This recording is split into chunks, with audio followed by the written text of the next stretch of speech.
বন্ধুগণ বন্ধুগণ আপনারা যে ভারতবাসী এখন কাজ করছেন, এখন আমাদের ভারতবাসী হচ্ছে নির্মল অবস্থা। নির্মল অবস্থা কিরকম হবে দেখুন, মেয়েরা কাপড় পাচ্ছে না, ছেলেরা শাড়ি পাচ্ছে না, কোথাও কোথাও ছেলেরা সব ছুটতে পারছে না।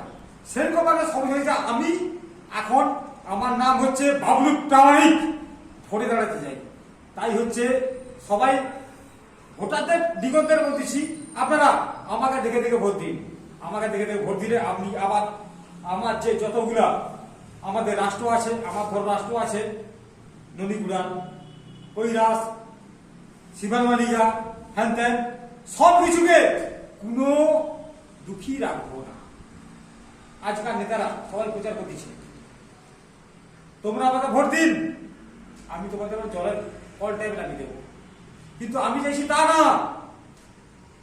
যারা ইয়ং ছেলেরা আছে তারা আমাকে ভোট দিন, ঘরে ঘরে মদের ট্যাপ লাগিয়ে দেবো। এইভাবে ঘরে ট্যাপ খুলবে, বিয়ারের মতো পাবে, ঘরে ট্যাপ খুলবে, বিয়ারের মতো পাবে। তাই সবাইকে বলছি আমাকে ভোট দিন এই বদল চিহ্নে। চিহ্নটা অনেকদিন ছিল তো মুছে গেছে, কি পেশা স্ট্রং, সবাই স্ট্রং থাকবেন, সব বেঁচে থাকবেন। তাই বলছি মা বোনদের, আপনারা কোনোদিন অসুবিধা হবে না। আপনার স্বামী মদ খেয়ে পড়ে থাকবে, কোনো অসুবিধা নেই, আপনার রাতে ফাঁকে ফাঁকে যাবেন।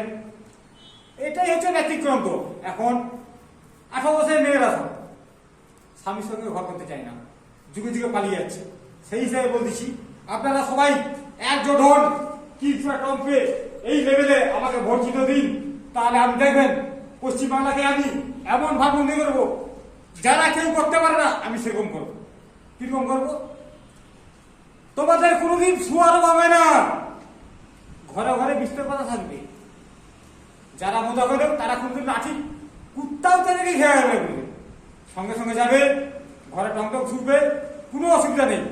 এইভাবে আমি আমার ভোটের বিচার করছি। কিন্তু একটা কথা বলেছিল, কোনোদিন ঠাকুরকে বিশ্বাস করবেন না।